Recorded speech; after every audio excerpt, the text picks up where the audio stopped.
guys, if you see me wearing this shirt in another video, know that I filmed the video on the same day. I just love my makeup on this day, and I really love the shirt, so I don't want to take it out again. I love it. Alright. Hi guys, Catherine here. Welcome back to my little corner of YouTube.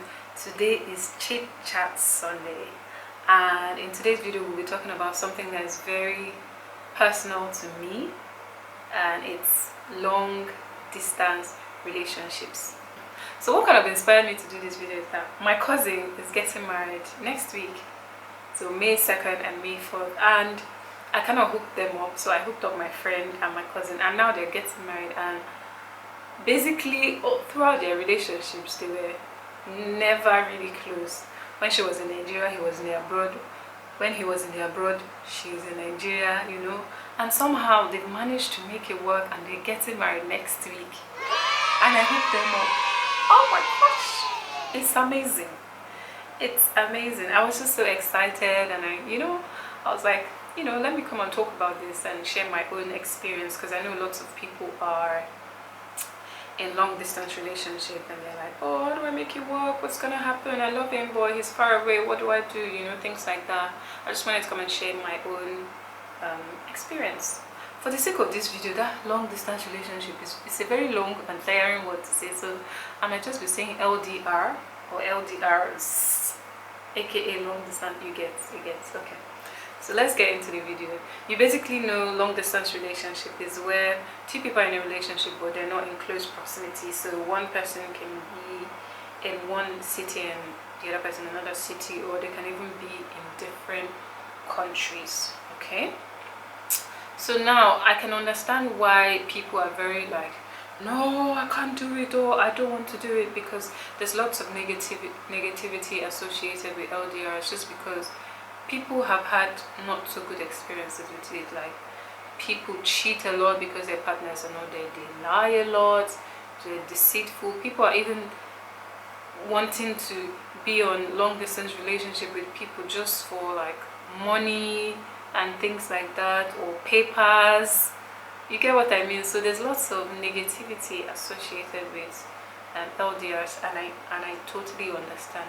Actually, the research that they've done shows that 40 to 50% of long distance relationships end up badly. So yeah, I understand your fears and your worries, but they're also, funny enough, I was thinking about, is there any good side or any positive side of long distance relationship? And I came up with two things.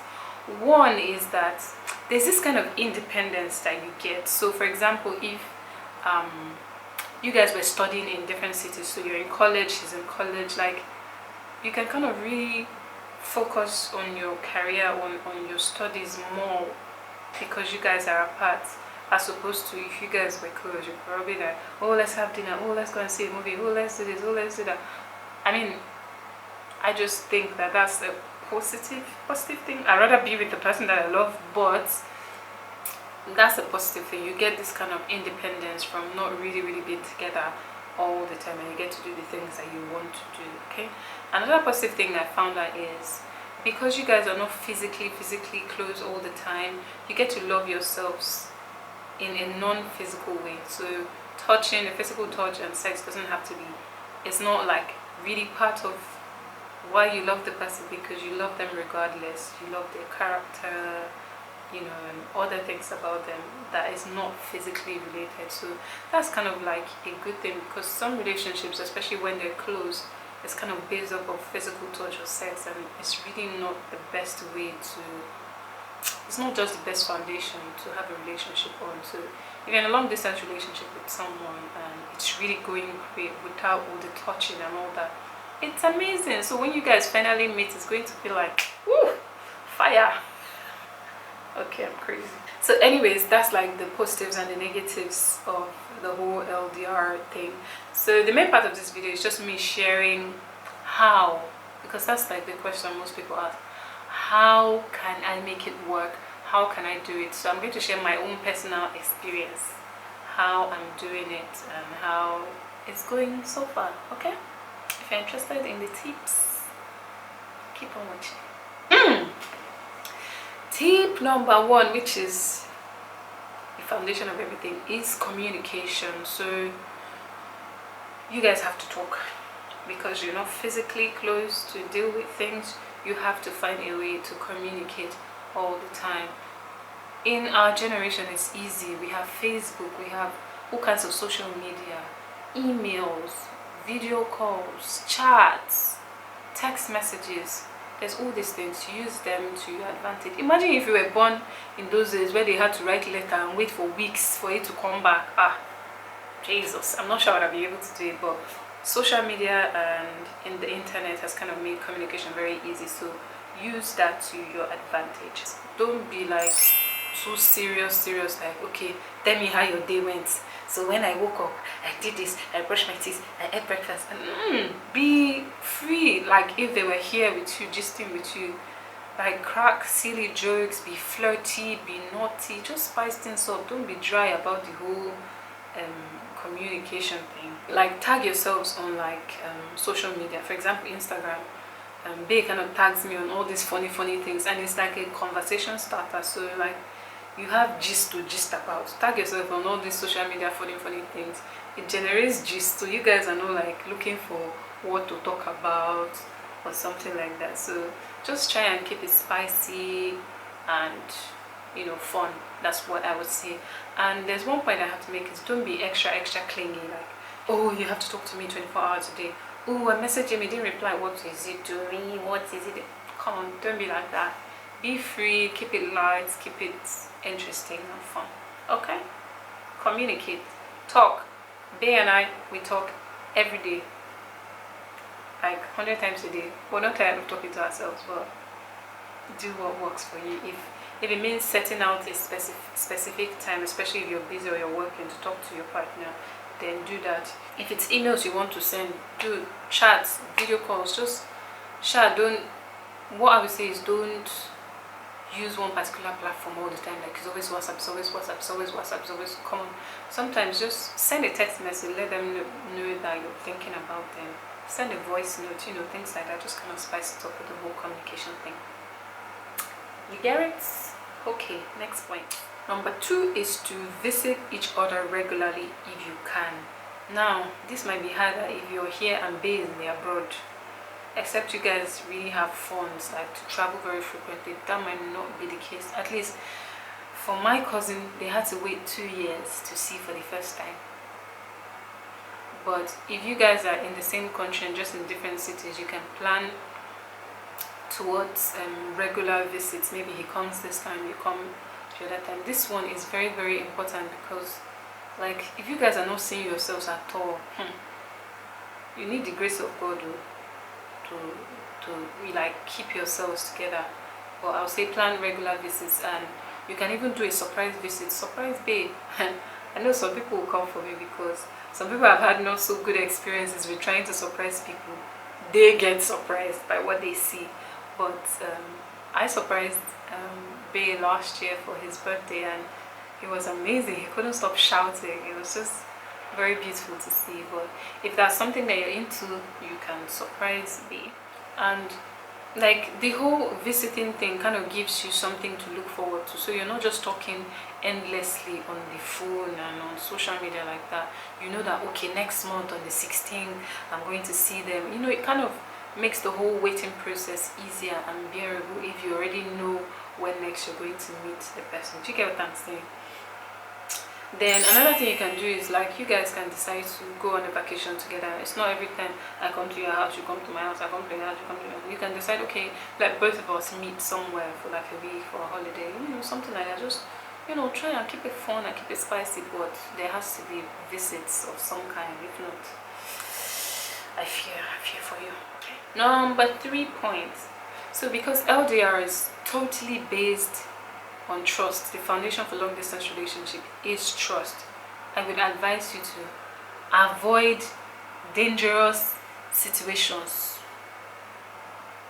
Avoid it.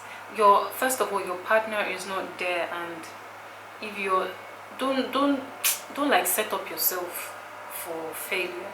Temptations will definitely come, but don't go actively looking for them.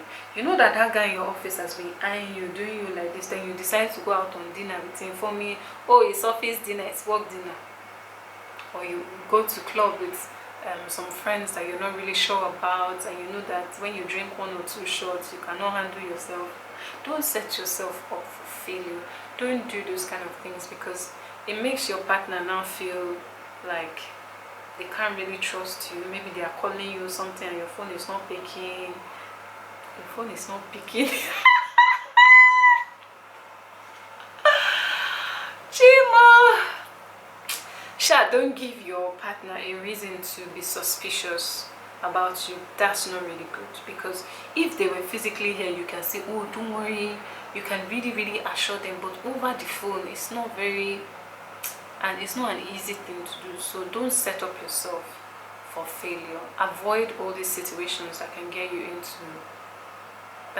to do what you don't want to do. Do you get? If you have to go for things like that, let babe be aware. Like, tell him, okay, I'm going for dinner with this friend, he knows, and his mind is kind of at rest, and because he trusts you, you'll be like, okay, I trust that should be fine. But if you did not tell, and somehow, you know how God works, somehow this thing will not come up somehow. So be like, I saw that your girlfriend, what place? Suspicion will start arising. So just don't set up yourself for failure, avoid dangerous situations, and if you must do some of all those things, let your partner be aware of it. Okay? You get it? Alright. And the next thing I want to say in relation to this is, don't leave your partner out of your circle of friends. So one thing I've noticed with LDR is it can kind of get very somehow when your partner is talking about, oh my friend, oh my friend, oh my friends, I have to hang out with my friends, I have to do this. You just kind of feel you just kind of feel left out. Maybe if I was there now, I would have followed you people, you know. But if they introduce their friends to you and you introduce your friends to them, like when they go out on all these occasions, you can kind of talk to them as well. You can kind of feel part of the circle, you know. You can kind of feel included in Bay's life, you understand? So if it's something that you're into, you should introduce your friends to your partner, so you can kind of feel like you are involved in their lives. Even with their friends, you're kind of there. Even though you're not there, you're still kind of there. Do you get what I mean? So if it's something that you're into, why not? The next point, number 4, is to learn the love language of your partner and try to do whatever you can to achieve this in the long distance relationship. So for example, I think there are 5 love languages. So one of the 5 love languages is words of affirmation, and this is my area of specialty. I really like sweet words, you know, things like that. And thankfully, Bay is a writer. Just wake up one morning and he has sent one long poem or something about something, so it kind of makes me happy. He knows what I like and he just does it for me. So in a long distance relationship, it will be really helpful if you know what your partner likes and just be doing those things, so that you'll just be happy. If your own is gifts given, or you love to receive gifts, you know that your partner loves gifts, send them a gift. Like, Nigeria is even becoming like the abroad these days. You can order stuff. There's lots of delivery companies there. Send them dinner, send them pizza. You can even send them a package with like their favorite things inside, like their favorite snack, chocolates. You can even send them a picture that you guys took the last time that you met, you know, things like that. It just shows that the person, your partner, is thoughtful about what you like, and they're making an effort. Even though you guys are not together physically, they're making an effort to make you happy. I just think it's a good thing to have if you're in an LDR. Okay, so yeah, you can even send them like your shirt or something with your perfume on it, so they kind of remember how you smell, you know, things like that. I tried to do it. I collected beige shirts. I wanted to fall romantic. When I wore the shirt, and the shirt is long sleeve, if you see heat, never again. It's not for me. So tip number 5, and the last one, is to have an end goal. LDRs are not for forever. Okay, you cannot go on and on and on without a destination of where you guys are supposed to be. There has to be a plan in place to bring this long distance relationship to an end. Okay, like, who is going to move, Am I going to leave my job and move over to yours and look for a job? Or when I finish college and graduate, am I going to come over to yours? Like, or are we going to, after we get married, move to another city and start life together? Like, there has to be a plan in place, and there has to be time associated with it. It's not we'll see how it goes. There's nothing like we'll see how it goes. There has to be time, like, okay, by March next year I'm going to move over to yours and look for a job, and we're going to be together. Or by September next year we are going to get married, relocate to Calabar, start our life there. You know, there has to be something in place. You cannot just say I should be doing long distance relationship too and let's be seeing how it goes. Time is going, time is going. There has to be light at the end of the tunnel. It makes the whole process easier if you know that, okay, by next year or by next 2 years I'm going to be with this person for forever. Do you get it? Kind of makes you excited about the whole thing. It doesn't make it like unbearable. It kind of makes the whole thing bearable to know that, okay, by so time I'm going to be with this person. Just like Jesus, because of the glory that was set before him, he was able to bear the cross. So there has to be something there. You cannot tell him to just be following you, and at the end we don't even know where we're going. It's not like, okay, we're going to get married. When there has to be a time associated with that goal, so that you know that, okay, in 12 months I'm going to be with this person for real. So you guys, it's something you need to think about and be planning towards, so that it makes the whole thing interesting and bearable. Okay, I think that's everything. So my final thoughts, what do I think? Like, long distance relationship, it's not for the faint-hearted. You have to be ready. It gets annoying. Sometimes I wake up and I'm like, I'm not doing again, and then I'm like, of course I'm doing it. You know, sometimes I'm looking for attention, there's nowhere to give me attention, and network is misbehaving. So it's not for the faint-hearted. You have to really be ready. You need to be doing this thing with someone that you trust, and someone that you believe that you're going to spend the rest of your life with, if that's what you are looking for. Don't just be doing long distance relationship for let's just date and see, it's something that you have to be sure, like, I'm going to be with this person in the long run. If not, you guys might just end up just breaking off, and it might just not be nice. So what I would say is, it's not for the faint-hearted. If you want to do it, if you found that special person, and for the time being they're like miles away, just do it.